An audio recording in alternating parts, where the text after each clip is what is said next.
Hi everyone, my name is Demas Rusli, and in this video we're going to be talking about when you should be using Adobe Lightroom or Adobe Photoshop or even both when it comes to photo editing.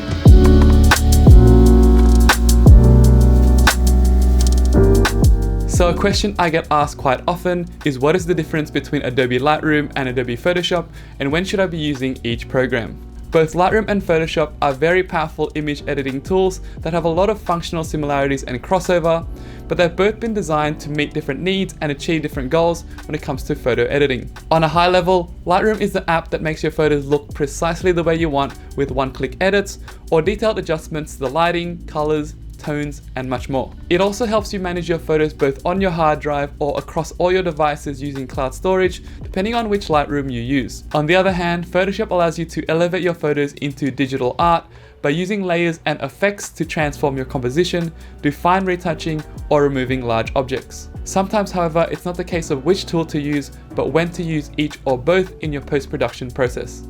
When to use Lightroom. In my workflow, I always use Lightroom as my starting point.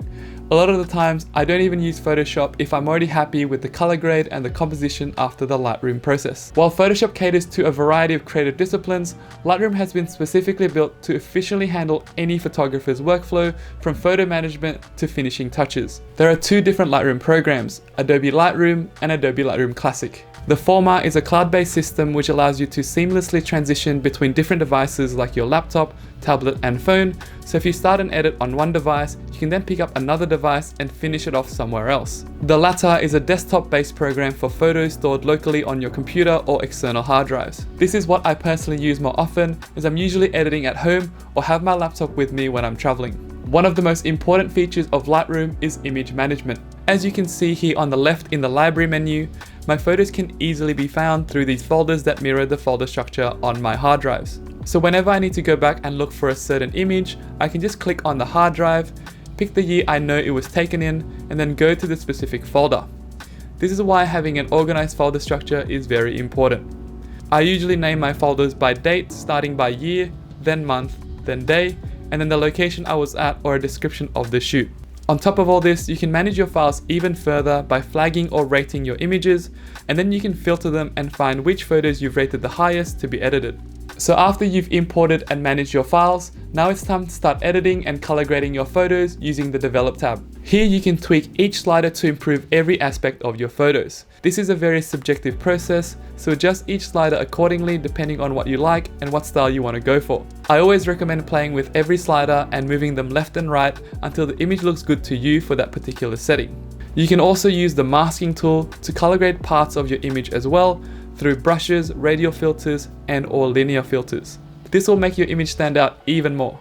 Other things I usually use Lightroom for is to crop my photos, fix my perspectives, as well as using the spot healing brush to remove small distractions or blemishes. Finally, Lightroom is great for batch editing photos when you've taken a bunch of photos from the same location with the same lighting. All you have to do is once you finish editing one image, you can simply click copy, then pick the attributes you want to copy, then select all the images you want to paste the edits to, then right click, go to develop settings, then paste settings.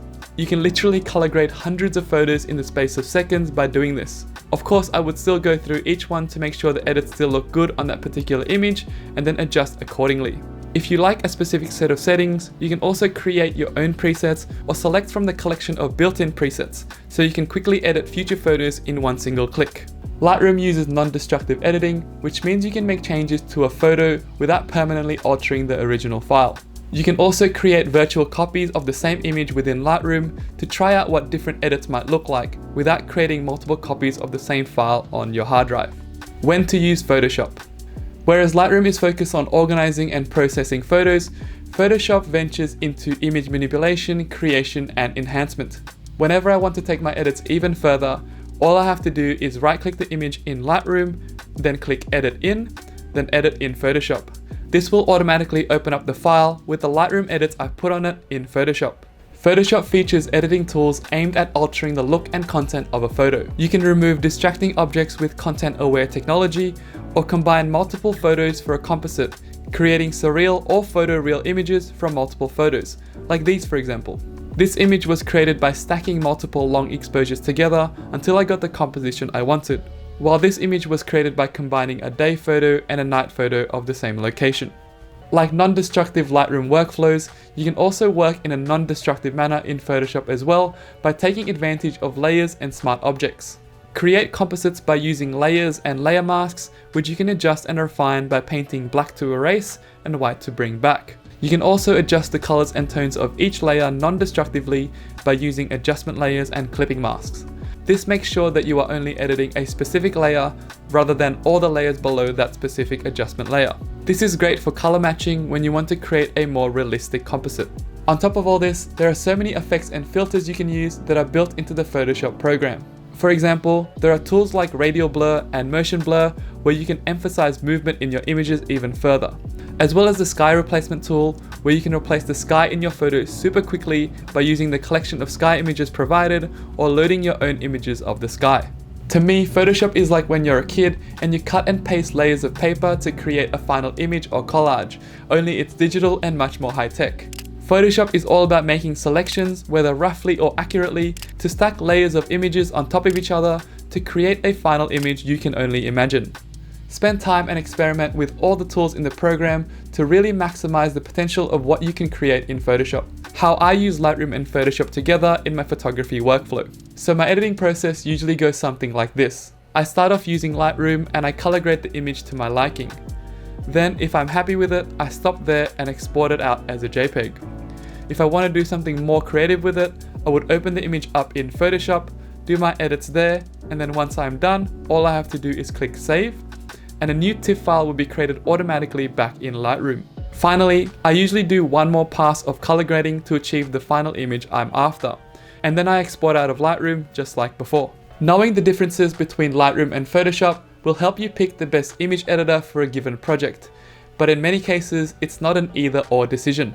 Ultimately, the choice between which one to use comes down to the goals of your creative project and your personal preference. For me, both programs are what I use on the daily and essential for my creative workflow. So that's it. I hope you enjoyed this video and have learnt the differences and similarities and when to use both Adobe Lightroom and Photoshop. If you want to check out more of my work, you can come find me on Instagram, TikTok or YouTube. Thanks so much for watching and remember to always push your creativity to the next level. Bye!